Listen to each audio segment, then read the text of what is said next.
I'm channeling my inner Jack Black energy for this episode, and I was recording for that.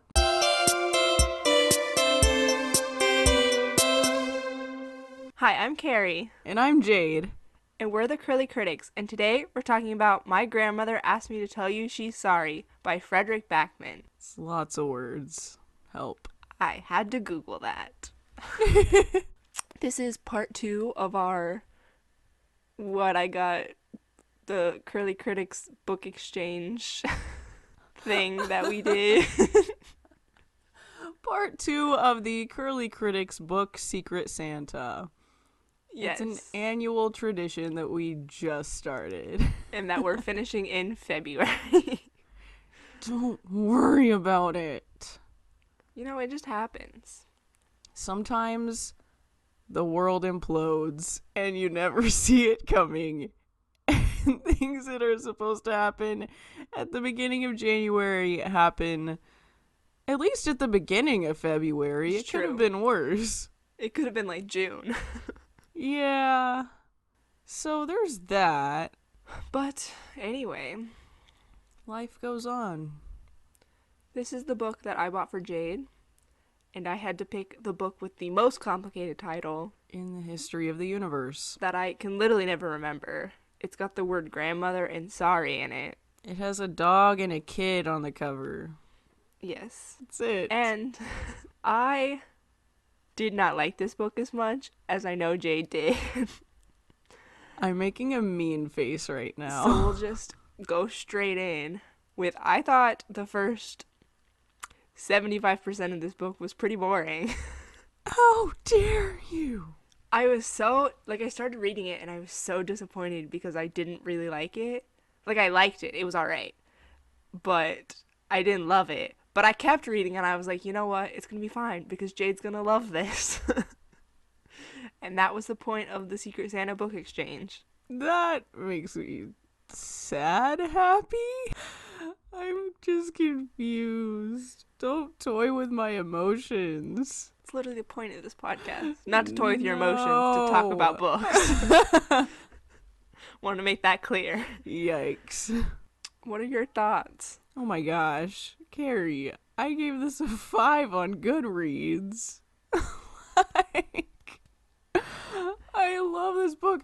Literally, you're like, yeah, you just need to read the first 3 chapters, and if you can't get through it, we'll figure something else out. And I got through the first chapter and went, oh my gosh, this is one of the best books I've ever read. This premise is amazing. The writing is incredible. I love all the characters already.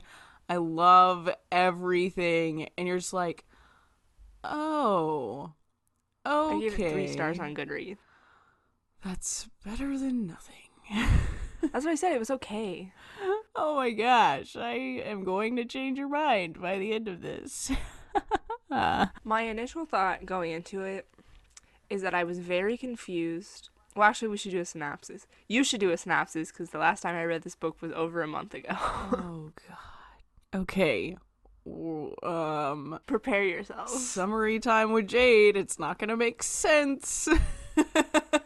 Okay. You'll speak and I'll interject if it's too confusing. God. Okay. It's just fresher in your mind than it is in mine. Big book. Lots word. Kid with dog. The end. Grandma. Ah! I had 1 sip of Dr. Pepper and I'm cracked. Okay. Here we go. We are not okay. That's gonna be an audio bite. Alright. Do you need me to do this? Well, I like how they describe it on the sleeve. That's what I'm bothered by. I'm gonna do it. Oh god. I'll interject, because you're really good at summaries. Okay, so we have this little girl that I forgot her name. Her name is Elsa. Let it go, Carrie. Elsa. Okay, we have this little girl, Elsa, and she's 7. And her best friend is her grandma because she's weird. Yeah, she's a little weirdo. And basically, grandma has cancer. Grandma dies. Just so we're all clear. Happens That's gonna within happen. the first 5 chapters. It's okay, everyone. And after the grandma dies, she leaves these notes for her granddaughter Elsa to like go around and deliver to people. And through it, we're discovering parts of the grandmother's life and the people that she's interacted with, because it's all just this one big mystery. And so at the same time, we have all these notes that are being delivered, which is being compared. What's the literary term for that? At the same time, we see this secret world that the grandmother and Elsa have created together, and we're seeing how the letters are playing out to make the world, the fake fantasy world, real. Yeah. That it's all, this whole world that they've created is actually just events from the grandmother's life that she like was telling her granddaughter through story form, basically. And so that's the whole premise of the story. And then you go on this emotional roller coaster and you get to know Elsa and her family and everybody. It's got a very like feel good ending. Yeah. I loved it. It does sound boring from the synopsis. It does. It doesn't sound very exciting. It really is. It's this one massive scavenger hunt. I don't know. They just make it so fascinating because this chick's 7, almost 8, and she's having a hard time distinguishing between reality and this dream world that her and her grandma have created, and she's discovering along with us what's real and what's not.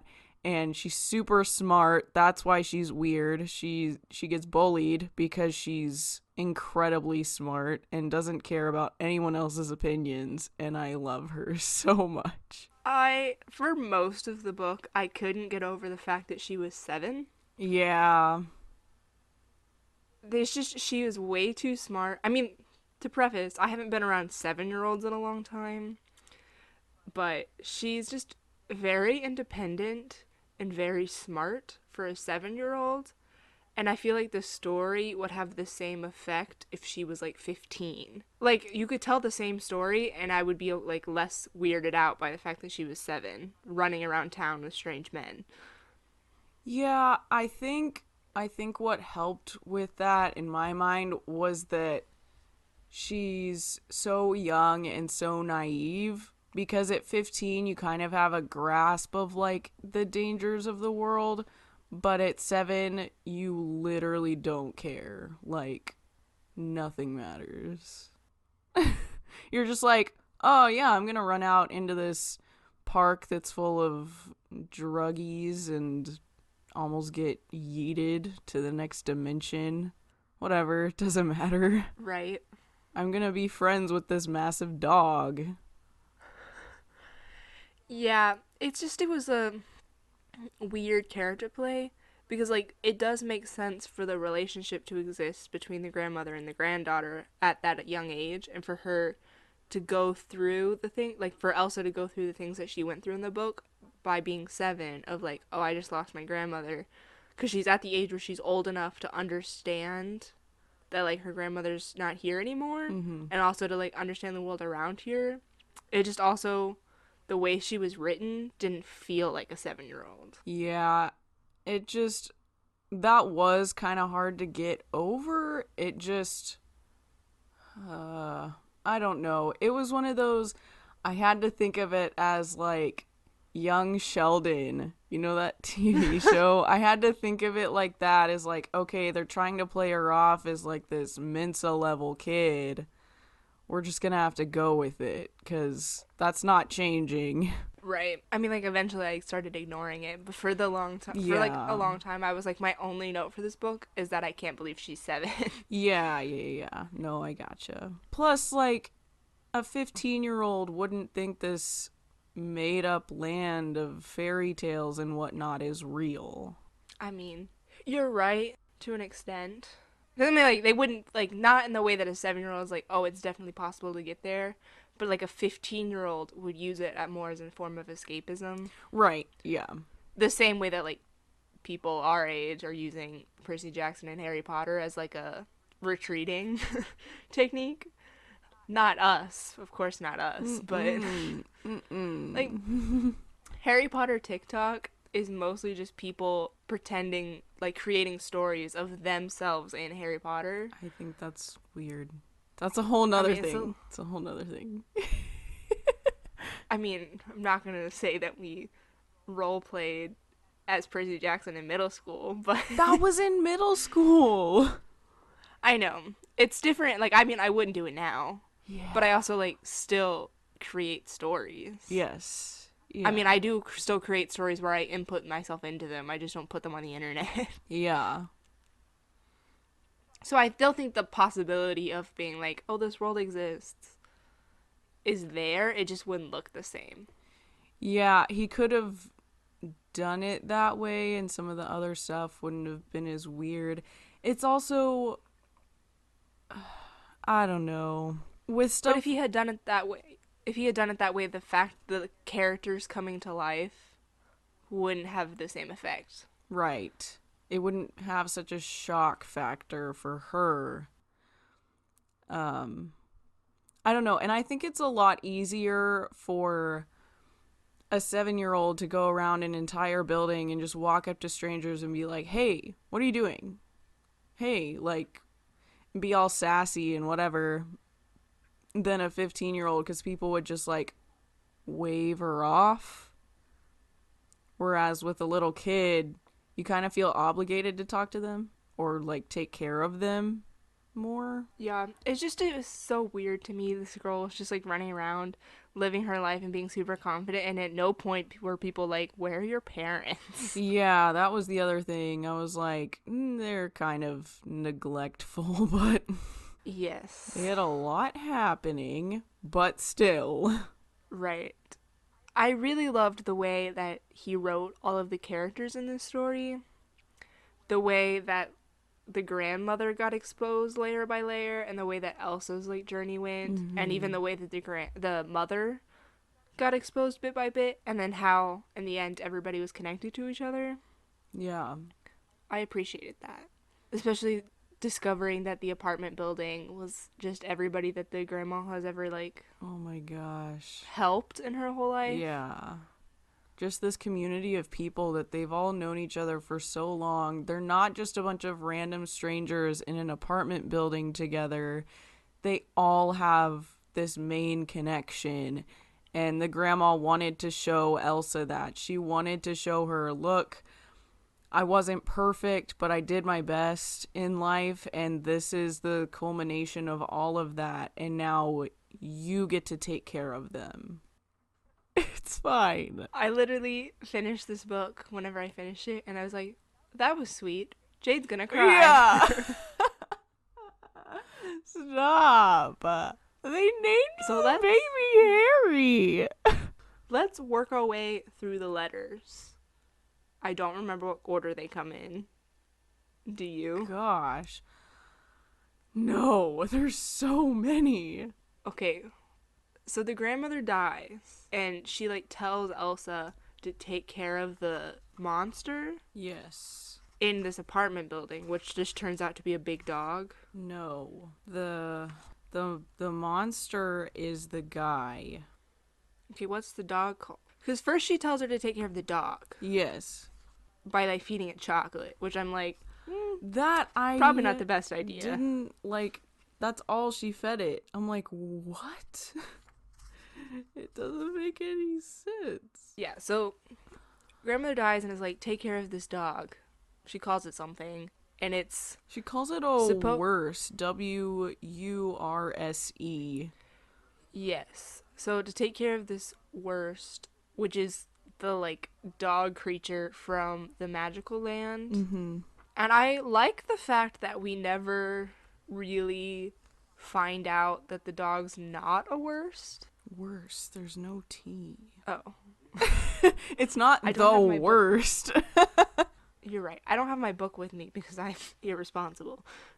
Also because I have Also, it. you have the book. Forgot about that part. Yeah, I like the fact that it's still, like, the story ends with it still being kind of a magical creature. Oh, she calls it our friend. Our friend. That's it. go. So the grandmother tells Elsa to take care of our friend, and then our friend turns out to be a dog that Elsa's calling worse. Yeah, she never calls it a dog because her grandma never described her as a or it as a dog. It was Yeah, more of a protector, and that stayed throughout the entire storyline, so there was no need to change it. right. And the way that the story ends, there's nothing that happens. Like, we understand that all of the people in the Grandma Story Magical Land are real people, but there's no part of it that could, like, disprove that the magical land doesn't exist. Right. And I like that, Mhm. especially for a 7-year-old. Yeah, like you get to hold on to the magic. So that's what I mean. There's no point where we find out that the dog is actually a dog. That Mhm. it could full well be this magical creature that's inputted itself through the dimensions or whatever Yeah. to protect Elsa for the rest of her life. Yeah. So Elsa takes care of the dog. Then there's the dog is hated by the people in the apartment complex, Mhm. specifically one lady. Cannot remember her name. Britt Marie. Yes. She's the worst. Britt Marie hates the dog because she wants to form an HOA for the apartment complex, so like lease builders, lease agreement thing. I don't know anything about apartments. Yeah, basically they just want to get this agreement underway so everyone can sell where they move, sell where they live, and then move away so that Britt Marie can own everything. Yeah, basically. And then they can form a lease people agreement owners association. Yeah. Where they like standardize rules and stuff. And then throughout the whole story, like there's that subplot of Britt Marie is struggling to get control of the apartment complex, and we can't really figure out why until the very end. Mm-hmm. Because she can't get control of anything in her life. Yes. So after our friend is the monster. Yes. Which is this big scary man that Elsa just walks around town with.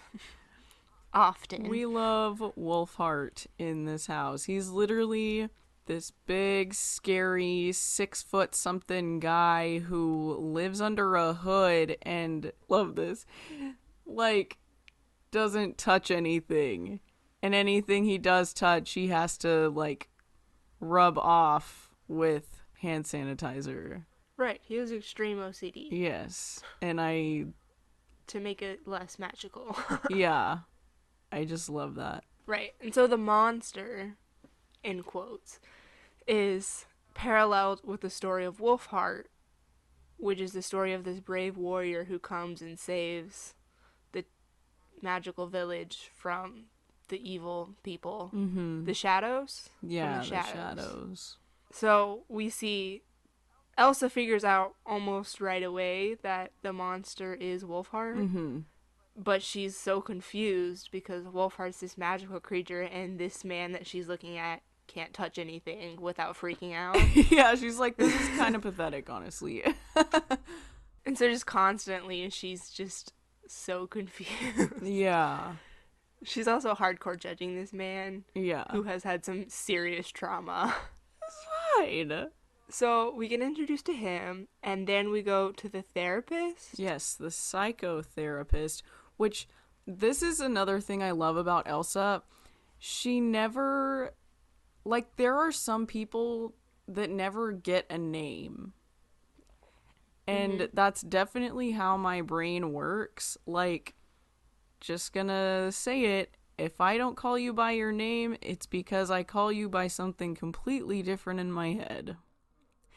And it's not usually a bad thing. There was only really one person I called by something kind of not nice, but she was also a bully in middle school, so I was like, nah, that's okay. Now I'm curious. Listen, I called her Tadpole Eyes, and never to her face, but I always thought of her in such a way, and she was just, like, wicked, just horrible, and she had the weirdest eyes. They really looked like cat eyes. I don't know where I got tadpole from. I think I'm just insane. I think I'm clinically psycho, but Yeah, but most people get nice names about things they like, oh, guy who plays harp, harp guy. Oh, Can 100% verify. She tells me about people and never uses their real name. ever. Ever. I'm just like, I've met people that she's talked about and she's had to be like, oh, that's so and so. I'm like, got it. yeah. So basically, in Carrie's life, people have two names. The crazy Jade name that she somehow conjures up, and then their real life name that I only sometimes remember. My friends from college did the same thing. Their like freshman year, they like nicknamed everybody. And it took me 4 years to figure out that this guy named Laugh Tracks is now my friend's husband. Oh my gosh. I just completely made them separate people. And then it was during the other friend giving her a like wedding speech where she was like, yeah, remember when we met Laugh Tracks? And I was like, oh, you mean they're the same? Oh my gosh. Because they always talked to me about him as Laugh Track, but when I met him, he was like his name. Yeah. And so I just never connected it until 4 years later. Yeah. So if I ever meet any of you, hello, you're getting a nickname. If you like Harry Potter, you're going to be Harry Potter person, and that's okay. Anyway, so Elsa meets Wolfheart. So it's now Wolfheart and the dog, the worst. And They they go walk for 2 hours to the psychotherapist's office. Yeah, the psychotherapist who also happens to live in the same apartment complex Yes. as Elsa, her mom, Britt Marie, the monster, the dog. Everybody lives in the same apartment complex. Yeah, the whole story is set with all the same people pretty much, which makes it easier in a sense. There's just a lot of main characters. Yeah. So the therapist lady gets like drunk every night and she sings. Yeah, so she's the woman with the black skirt, but she's also the drunk. Because she's always pretending to talk on her phone, talking about having a party, and she has all these bottles of wine and ends up drinking all of them by herself. Yes. So we find out. So they walk to the therapist's house and then they find out that she lost her family in a tsunami. And so that's why she's like drunk and sad all the time, because she lost everyone very traumatically. Yeah. And she's compared to the angel, right? Yes. The sea angel? Yeah. So then in the magical world, there's this story about all of these angels that like hold back the sea to protect the people. But there was this one angel who didn't want to do that, and so she left. And she was cursed to pace the beach back and forth in like sorrow. Yeah, because all of the other angels died. Yeah. All 99 of them, except for her. So she was the only one left behind. And so like that's the story that she's paralleled with, is this sad person who got left behind, which is very depressing. Yeah, this book is very deep. It's a lot. Yeah. I don't remember who comes next. I want to say it's the taxi driver, but I think this is about the part where things started to get confusing in my brain. Yeah. We can go with the taxi driver. I believe it's him, and then the old couple. Is that right? Yeah. I don't remember the taxi driver's story, so I'll talk about the old people. Yeah, so taxi driver, his name is Alf. I love that for him. Go Alf. We love him. So right before Elsa goes to the psychotherapist, she goes up to the taxi driver's apartment and is like, "Hey, do you know where this is?" And he's like, "I'm sleeping, go away." And she's like, "You're actively drinking coffee, you're not asleep, tell me where this is." And he's like, "Oh, it's past the old factory where they move the da-da-da." And she's like, "What?" And then he shows her on a map and she's like, oh, where they put the new supermarket? And he's like, kids these days, I can't with you. And I love that for him. He's just grumpy old Luke Danes vibes, and we love it. But also his relationship with Elsa is literally the cutest thing. They're like BFFs. He's the grumpy old guy, and then this little girl's like, hey, can you drive me this place? And he's like, no, get in the car. Yeah, I wanted to make a movie. Just the two of them, not this whole story, just that. So it's just this really cute relationship that they have. Yeah, I just want a mini series with Alf and Elsa. And the worse.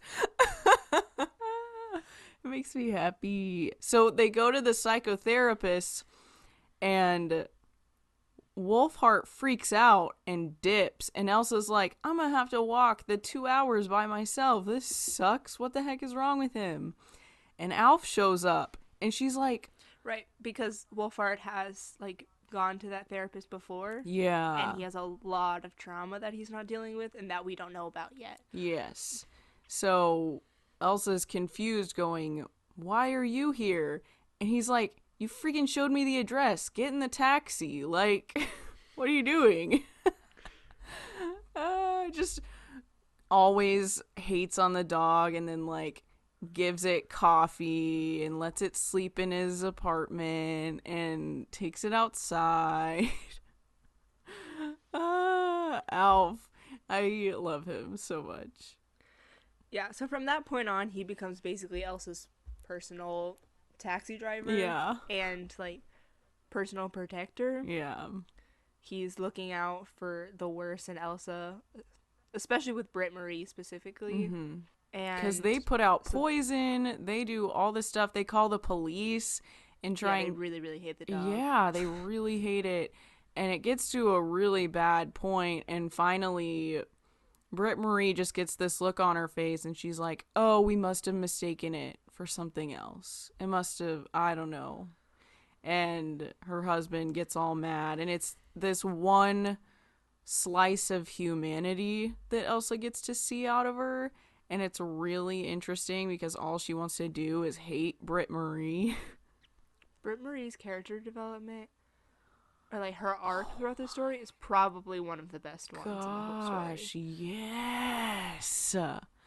Dude, she gets this crazy redemption, like, female empowerment story, and it's really great. It's just the whole story is slowly unraveling bits and pieces that we, like, get introduced to all these characters, and then by the end, we're like, oh, they're all connected, and they all have kind of traumatic pasts. Yeah. But they're all, like, united together by the grandmother. Yeah, and they all tell Elsa their stories. Because of the grandmother, because the grandmother says, hey, I'm sorry about this, I'm sorry about that. And Elsa's like, well, what did she say? What else did she say? I want to know. I need to know all the pieces of this puzzle. And so they tell her everything.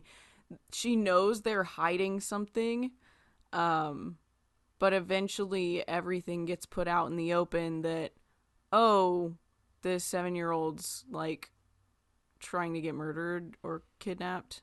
Not murdered. Yeah. More kidnapped. So, basically, all of the letters are just like a list of like the grandmother apologizing for things that happened while she was alive. But after the therapist, we think they go to this old couple who are related to this mother and the son. They call the son with the syndrome. Yeah. Which I assumed was Down syndrome. Maybe? But it could be autism.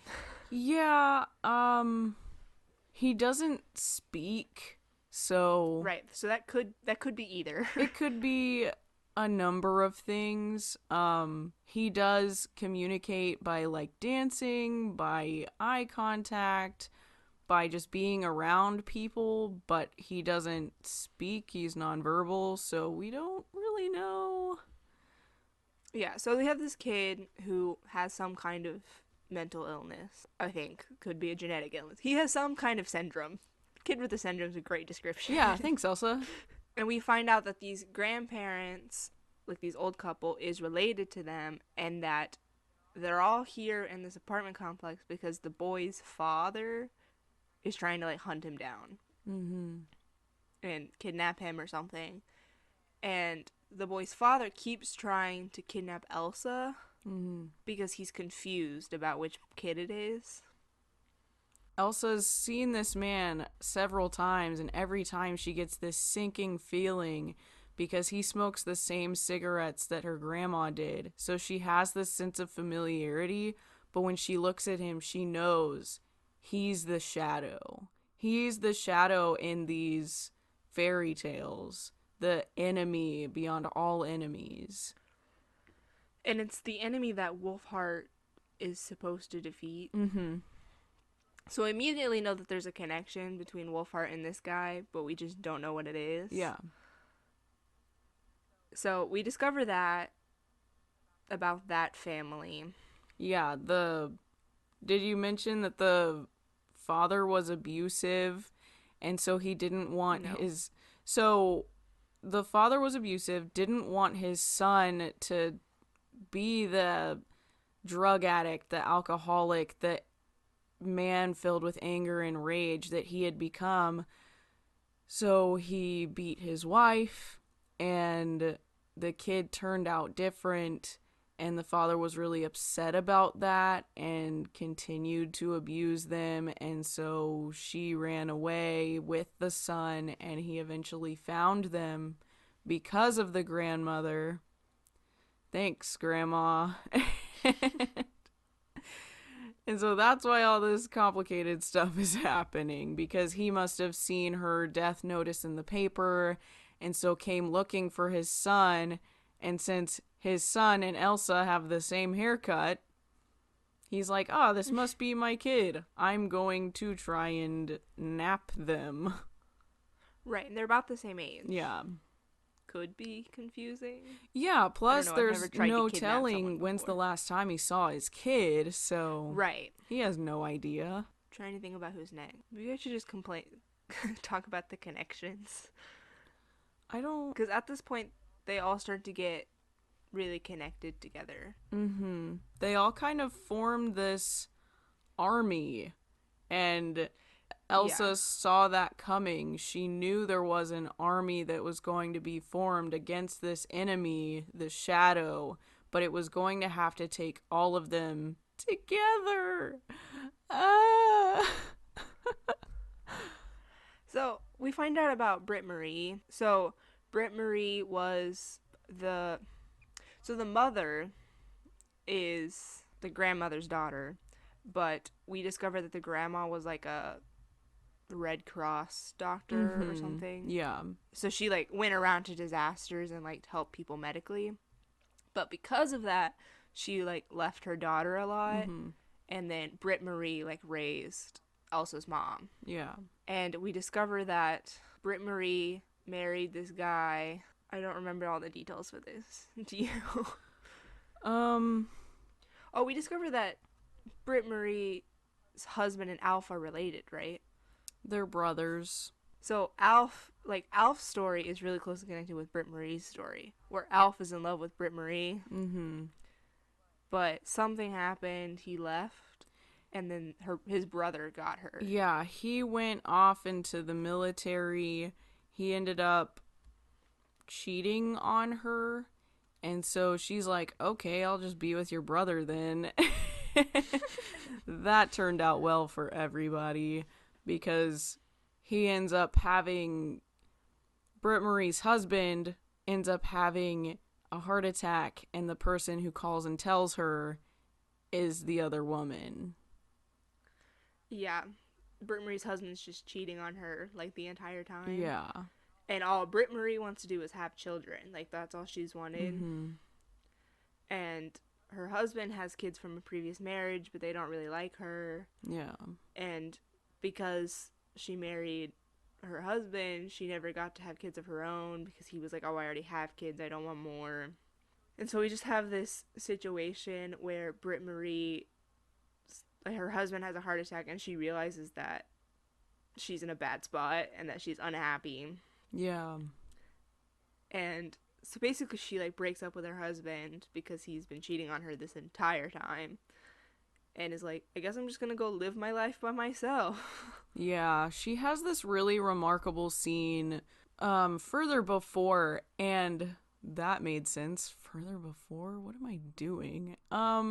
Anyways, where he's yelling at her about, "Oh, where's my electric razor? It's always in the top shelf." And she goes, "No, it's always in the second drawer." And Elsa's watching this entire scene go by, and he leaves, and she's like, "Oh, remember when you come home to put your shirt directly in the wash?" And she takes the electric shaver and puts it in the third drawer, and Elsa's like, "Why did you do that?" And eventually it gets to the point where Britt Marie goes, "I just like it when he shouts my name." And it's this, Which is so depressing. it's so raw, but you know it happens. Yeah. It's so realistic, and the reason she later says the reason she would always have him put his clothes in the wash is because she didn't wear perfume. She knew that the other woman did. So all she asked was that he put his shirt in the wash so that he doesn't smell like her anymore. She's just, Britt Marie is a character. We spend most of the book really like disliking her, because Britt Marie is constantly going after the worst. Britt Marie and the grandma are constantly fighting. She's a tool. Yeah. So like Britt Marie is the person to hate. You think she's the enemy. Right. Especially in this magical storyline. And even to an extent, Elsa thinks that she's the enemy. Yeah. Like, all of the problems go to Britt Marie. Yeah. And then we discover that, wait a minute, no they don't. Yeah. Britt Marie is just a broken woman who ended up in a bad situation, who made a lot of mistakes in her life, and then at the end decides to do something about it. Yeah. And I think that's really remarkable. Yeah, there are a lot. That's one thing I'll say about this book is there are a lot of really good, like, gender role defying moments and female empowerment moments and just modern political things that are said. This book, you said it was written in Swedish, right? Yeah. So this book was written in Swedish, translated to English, which makes sense because sometimes he's like, and then this person said in English, and I'm like, what? We weren't talking like that the whole time? Okay. Yeah, I was going to mention that at the very beginning and I forgot, but the story is set in Sweden, and it was written by a Swedish author writing in Swedish. Yeah. Translated into English. So, one, they live in Sweden, so it's not America, and two, not English. Yeah. I think one of the ways, like one of the biggest moments I saw of female empowerment was Elsa and Alf are talking, and Elsa goes, "Hey Alf, wear this Santa Claus suit because the boy with the syndrome really likes Santa, and I think it would mean a lot to him. And in this trunk with costumes in it, there's a Spider-Man costume." And Alf goes, "What's this?" And Elsa goes, "Well, it was for a school project, but I don't think I'll be dressing up because the boys say I can't be Spider-Man. I'll get bullied, I'll get chased down and beat up," which is a constant theme throughout the entire thing, is that she's always running. And he goes, "Well, your grandma was told she couldn't be a surgeon and went around and did it anyways and saved people's lives. You can dress up however the expletive you want to." If we cursed and I had to censor it out, that's how I would censor it. Yeah. Oh, yeah.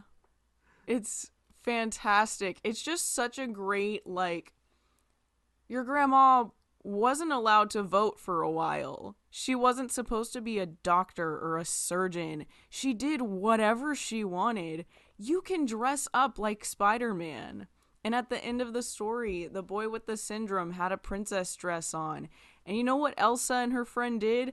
They dressed up as Spider-Man princesses because that's what they do. They're just a bunch of weirdos who don't care what other people think. And it was just so heartwarming to get to see that in these 7-year-old kids, 8-year-old kids, whatever. It's the same. Yeah, I found out that the author wrote a sequel about Britt Marie Oh my called Britt Marie Was gosh. Here. It came out a year after, and it's about like what Britt Marie does after this story when she walks out on her husband and she's like trying to find herself. That's the story. Whoa. I'm going to have to buy that book now. So, just thought about that. It's fine. Yes. So we find out the connection between Alf, Britt Marie, and her husband Kent, and then before this, Britt Marie also has a tragic past. We forgot to mention that.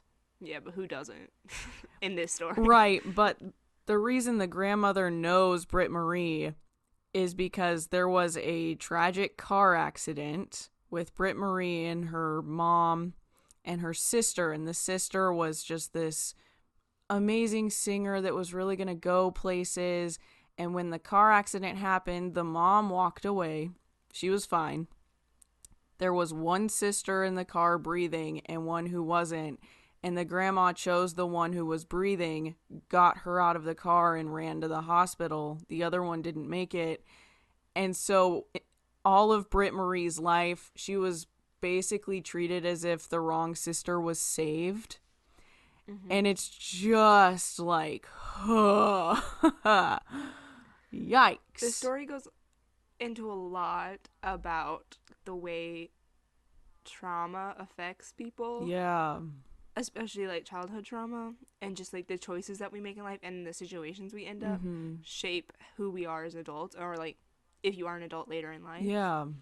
Because we discover that Wolfheart and the boy with the syndrome's dad were in war together. And they were like best friends in war, and then things went really bad and people started dying, and it's like a bunch of civilians died and they were like trying to save them. They like lost one of their other really good friends. So that's like why Wolfheart is so OCD, is because he like remembers what it's like to have blood on your hands. And so it's like a coping mechanism for like the traumas that he saw in war. And so Wolfheart went completely OCD, and the other guy, I want to say his name is Sam. Yes, that's right. Nice. Sam like went the other way, and he went abusive, and he like is dealing with his trauma in a completely different way. And so we get this big scene between Wolfheart and Sam in the worst, where they like kidnap Elsa and then realize that, wait, Elsa's not your son, and the worst dies. Yep, the worst gets stabbed by Sam because Sam is going to take Elsa with a knife, and the worst is like, oh no you don't. And then yeah, and then Wolfheart like beats him. Yeah, and then Britt Marie, my hero, comes out and is like, we don't beat people to death in this lease owners association. And I was like, Britt Marie, what? Oh my gosh, that was the most bad heckin' line, I swear. Oh, it was so good. So good. So good. So that's like the resolution of the story, or almost the resolution of the story, is the shadow's defeated, everyone's safe, but then like the grandma's will comes back, and we discover that the grandmother owns the apartment building and like left it to Elsa in the will, and that's why Britt Marie and Kent couldn't like get everybody to own their own apartments, because the grandmother owned everything. Yeah, and so she gave her power over it when she was 18, and the grandma goes, if you can get all of these people to agree, and you agree with them, then you can do what you like. But she knew for a fact that Elsa couldn't get all of them to agree on moving away. So it's just like the grandma throughout the whole story would find these people in bad traumatic situations and like give them a home Yeah. because she owned the whole apartment building. So like she could charge whatever rent she wanted. If they couldn't afford rent because they had traumatic pasts, then they would all bring them together. And it's just very beautiful. Yeah. It was really cool seeing how it escalated from like all of them meeting in the basement and hating each other to like everyone meeting in the grandmother's and Elsa's apartment and all hanging out. And Alf at one point, so Elsa goes into this wardrobe and I'm like, freaking Narnia, yeah. And she's like, this wardrobe always grows, I can never touch the ends of it, and I can always feel the magic because it's so massive and I grow and it grows with me. And the grandma was always like, nah, you're dumb, stop talking like that. and Elsa's like, no, I swear it does. And one day Alf comes out of the grandma's apartment and he smells like wood shavings and he has his toolbox. And Elsa's like, what are you doing? And he's like, nothing, I don't know. And she goes into the wardrobe and it smells like wood shavings and it can fit like 3 grown adults. And I'm like, oh, Elf, why would you? I can't. Grumpy old man, Elsa's best friend. I want a spin-off series of just Alf. Please see Gilmore Girls. Please see all of Luke Dane's grumpy old man. Love him. Would die for Rory / Elsa. Yeah, I just like how the story starts at this place where all of these people in this apartment complex are like at the ends of themselves. They've kind of lost their way. They're all like They're all they've falling lost themselves apart. right. They've all lost themselves in the mundane of life because like and they still have all of their trauma and their past that they like haven't dealt with. But then like as soon as the person who brought them all together dies, they start to realize throughout the whole book that like wait a minute, we're here for a purpose. We like have family, we have a life that we all need to join together and do something about, and they all like join together to protect Elsa, which like brings them all back together again. Yeah, really together in the first place because they never really interacted with each other before then. They just knew each other's stories. Family are the people we choose, not necessarily blood. It's fine. I think one of the other things I really liked about this book, I'm a huge fan of community. It's such an important part of life and an important part of everything. Um, the writing in this book is so phenomenal. It just, like, I am Elsa. I don't know. The whole nicknaming people, she just references random stuff all the time. She's like, oh, this is definitely out of that one scene, out of this one part in Harry Potter, but it's not in the book, it's just in the movie. And da-da-da. And I'm like,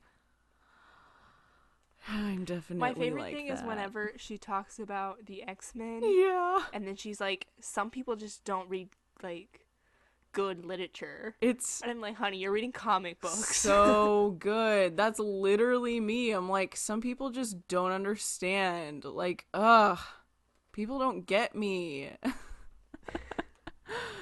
You're the worst. It's fine. It's so fantastic. I love her thought process because she is a smart kid for her age. But this book makes you feel like a kid again because you're trying to see it through her eyes. Even though she is incredibly smart, it's still like you don't know the whole picture and she doesn't. The narrator's writing it like you are on this journey with this girl. You are in it with her. You're in the snow. You're walking in the schoolyard. You're getting chased by the bullies. You're getting chased by this bad kidnapper murderer guy. Like, you see it all. Right, and we only know what Elsa knows at all times. Yeah. So like as the pieces start to get unraveled for Elsa, we also see that as opposed to I don't know, books do this as much, but like a lot of TV shows where like we'll know. There's a word for it. We talked about it when we talked about Shakespeare, where like the audience knows something that the people in the story don't I know, know what you're talking and about. then we just Dang it. and then we just have to like go with the story being like, no, like wait a minute. Yeah, you're just watching things happen like, ah, of course. But like in this case, we only know as much as Elsa knows at all times, and like the other characters know things, but like Elsa's the only one that matters. And it's also interesting that Elsa will notice things, and if you're reading as an adult, you're like, oh, that's what this means. But Elsa doesn't get it. Someone has to explain it to her, and I think that's genius. Everything about this book is freaking genius. Oh, so good. I'm so glad I picked it off the shelf. Yes. Ugh. I was gonna go in to get a different book by that author, and I didn't find it at the used bookstore because it's a newish book. Yeah. And it worked out because the book that I was gonna get was not very much about New Beginnings, which we should talk about New Beginnings. Oh. But I just like picked it up, read the sleeve, and was like, this should be fine, and then like walked out of the store Oh with my it. gosh. So I had no idea until I started reading it if it was good. Carrie's a thief. She didn't pay for the book. No, I obviously I paid must for it. go return it immediately. Definitely paid for it. I have my receipt over there if you want to see Oh it. my. Just kidding. It's fine. So, New Beginnings. I was so excited because the synopsis on the sleeve was just, I was like, this is definitely going to have a New Beginnings part in it. I'm going to show Jade up on the theme. I don't think you showed me up necessarily. Also, every time we say New Beginnings, there's a church in the school that in the town I go to for school called New Beginnings. And a lot of my friends go there, and so we talk about New Beginnings, and my brain has to like jump a few pegs and be like, not the church. Wait, not the podcast theme. Like, what New Beginnings are we talking Help about? me. Man, that's I don't know. I feel like this book has a lot to do more with how to deal with endings. Which Oh, that's deep. oh, yeah, it is. Get ready, boys. So help me. I don't know, like just thinking about this entire book, how most of it's about death and how people are processing death and how people are processing what's going on and how a 7-year-old deals with grief and how each of these people are getting apologized to for things the grandmother did, and they don't say that she doesn't need to apologize. They take it and they run with it and they go, okay, now what's next? But they still have to deal with what happened before. So I don't know. It's like even at the end when they're all celebrating, it's the happy end of Return of the Jedi. All the Ewoks are dancing around, happy ending. It's like, oh, this is really great. But we had to go through a lot to get to this point. So you don't see a lot of new beginnings. Even in the epilogue, it's still not really like new beginnings. It's still like, how are we dealing with what happened? I mean, it's kind of a New Beginnings because the stories have been wrapped up. People have started to deal with their pain. Yeah. They've started to take new steps. So they went from this place of, I'm living in my trauma, I'm sad, I'm gonna get drunk all the time, I don't want to deal with my issues, to, okay, now that this thing has happened, this ending has come, what are we gonna do next? Yeah. And so we don't necessarily get to see what the new beginnings are, but we get to see that they're like going that direction. Yeah. The new beginning is a baby was born. That's it. They named him Harry because Yes. she likes Harry Potter. I would never name my kid after a fictional character. Yeah, me either. because then your kid constantly has to be like, oh, I got named after this fictional character because my parents are nerds. Yeah. It's embarrassing. It's a good book. It really is. It just took me it took me a lot to get into it. The ending is 10 times better than the beginning. Yeah, it wasn't that hard for me. I really like fantasy worlds and make believe, and grandmas telling stories to their kids, and those kids jumping head first into those stories and having a secret language together, and there's 7, now 8 kingdoms and all these other things. Like, it's so significant. I am just in love with that kind of stuff. The vibe of this book was very Narnia, even though it was super real. It was like, it's real with that sense of there's a fantasy world, and definitely a wardrobe is mentioned a few times. Right. I cannot fully understand the Narnia vibes. I know like very little about Narnia. One day I'll get through those. I just watched the movies. Screw it. I was talking to somebody about the movie. Maybe it was my roommate. We were talking about Prince Caspian. And I was like, yeah, I've only ever read The Lion, the Witch, and the Wardrobe. And she's like, what? You've never even watched the movies? And I was like, no, I haven't. I was like, I know about Prince Caspian because Jade loves him. But that's it. I own the DVDs. My knowledge of Prince Caspian is Jade likes him. Ben Barnes is the Sirius Black Young fan cast. Yeah. That's all I got. He's pretty. I guess he's a prince. Yes. Oh, he's so pretty. Oh my gosh. I can't. There's just one of those things where I was like, I really want to read the books before I watch the movies. Which is unnecessary, but understandable. But I've only ever read one of the books. But I own them all. Again, there's I'm reading a lot only of books 3 movies, so like... I know. It's been enough time since I've read Lion, the Witch, and the Wardrobe that I could probably watch it and not get upset. Yeah. Because I did that after I read the first Harry Potter book for the first time. I immediately watched the movie. Like, finished the book, watched the movie, and that was annoying. With Narnia, I've learned to separate the worlds. Like, the books are its own entity, and the movies are its own entity, if that makes sense. Like, the movies have this really special place of, like, my grandma introduced me to these movies. That's what we would watch when we went to her house. That was the magical fairy world I got to go into with this crazy lion who, like, really cool. But the books are more like, oh, this is deep Christian lore.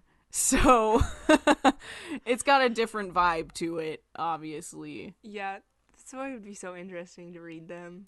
Because I know so much about C.S. Lewis as a person. Yeah. And I know a lot about theology. Yeah. So it's wild. It's a trip, man. You're like, this dude's nuts. C.S. Lewis writing Christian fan fiction since whenever he wrote it. The 60s, the 40s. I don't know. In my brain, Narnia is very closely connected to the series of unfortunate events for some reason. That's weird. Series of unfortunate events is just something that creeps me out. One day I'm gonna finish those books too. Yikes. I will not. You can have fun with that. The first Narnia book came out in 1950. Ah, okay.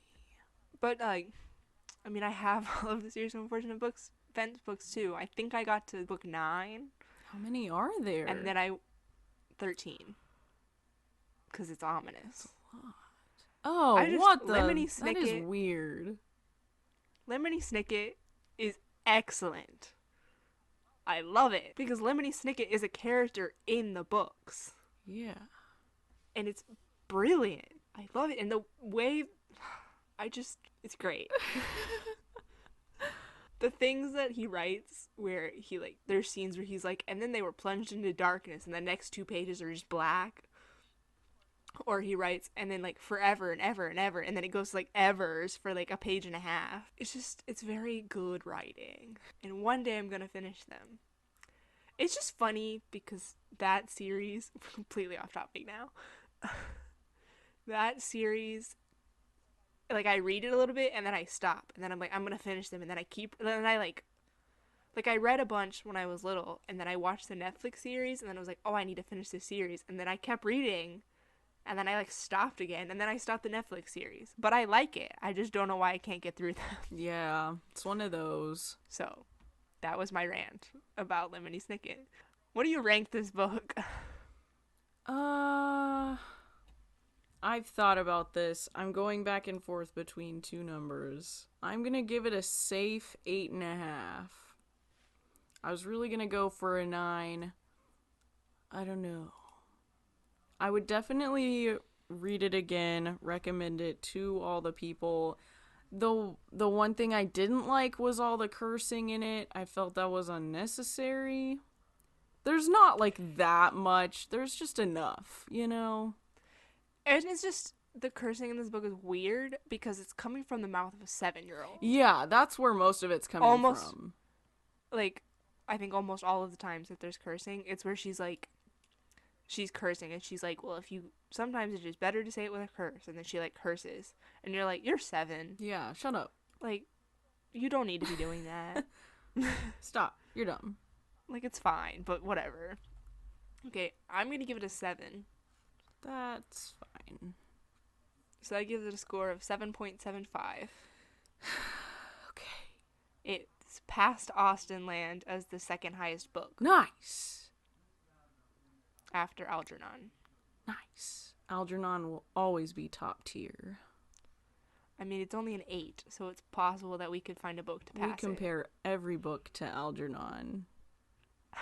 Just kidding. All the Percy Jackson books will pass Algernon. Besides maybe Titan's Curse. I love Titan's Curse. Crap. Titan's Curse was 100% my favorite book as a child. What? Dog, Battle of the Labyrinth is killer. Okay, here's the thing. I've discovered a pattern in Harry Potter specifically, but middle books, like the transition books, so Titan's Curse and Goblet of Fire, I have a lot of respect for. See, I like them a lot. My whole thing with Titan's Curse is like, where's Annabeth? Like, I was holding up the sky. But like, it was just so upsetting because I have to deal with these other like secondary characters, and I love Annabeth. We'll talk about this later. We all read The Lost Hero for the first time and we're like, wait a minute, this isn't Percy. Where's Percy? What is happening? I cannot wait until we record Oh Percy my Jackson gosh. episodes. It's gonna be a bunch of nonsense. Nothing's gonna make sense. We'll tell you about our RP characters. Oh, I have a list because I sometimes forget their names and where they come from. Jade. Well, they also have like last and middle names, and I'm like, okay, that's enough. It's enough of that. I'm very attached to them. I love them. No, me too. I only have one, but me too. Oh, I have like 7.5. Anyway. There is an actual half, everybody. We will get to that later. Finish Harry Potter. It gets better after Goblet of Fire, I promise. You just have to overcome the fact that the book is 2 tons. Okay, thank you for listening to our podcast. This has very good ratings, by the way. I googled it on accident, and it's very high. Nice. Like, phenomenally, like 90%. I'm like, dog, what? My randomly picking things off the shelf has worked out in my favor. Yeah, like, these dudes know what's up. And the English translation is phenomenal. Yeah. So, you can follow us on Instagram and Twitter at curlycriticspod. You can email us at curlycriticspod@gmail.com. And stay tuned for exciting things happening soon. Whoa.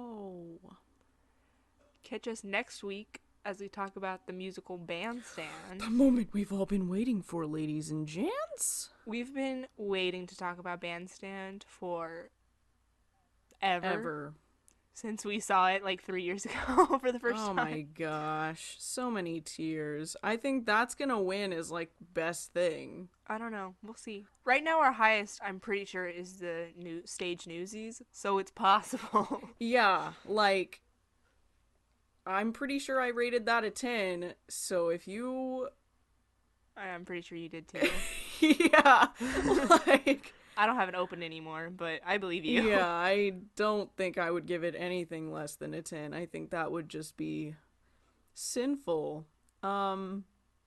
So guys, bully Carrie into ranking Bandstand a 10 and then nothing else will be able to Yes. compare to it. You gave Newsies a 10, and I gave it an 8. Dog. Oh my, So it's a 9. you're a monster. You know that? Anyway, I'm just nice. I'm critical. Yeah. It's in the name. I am too nice and you're smart. One day, I just want to give something a really low score. Like a 2. Yeah. And I mean, like, I give it like a 10. You're like, nah, this gets a I hope 1. I never come across a piece of media that I hate enough to give a 2, but I also want to give it a 2. Because a lot of times when things are that bad, they're bad enough to be funny. So they're Right. good. Like, I know what I can give a 2. The Percy Jackson movies. Okay, but we can talk about this later. That's a lot. That's a whole nother world you just opened up, and I will fight you on that. Okay, we need to Logan end. Lerman deserves better. Logan Lerman is Poseidon in the TV show. He's the only one from that cast that I'll let in the TV show. You're not. Are you serious? I'm 100% serious. That's a fact? We're going to talk about this after I That's a- end. Okay, bye. No, it's not a fact. It's my fan cast. Oh. I was like, what? You didn't say anything? Okay. Bye. Bye.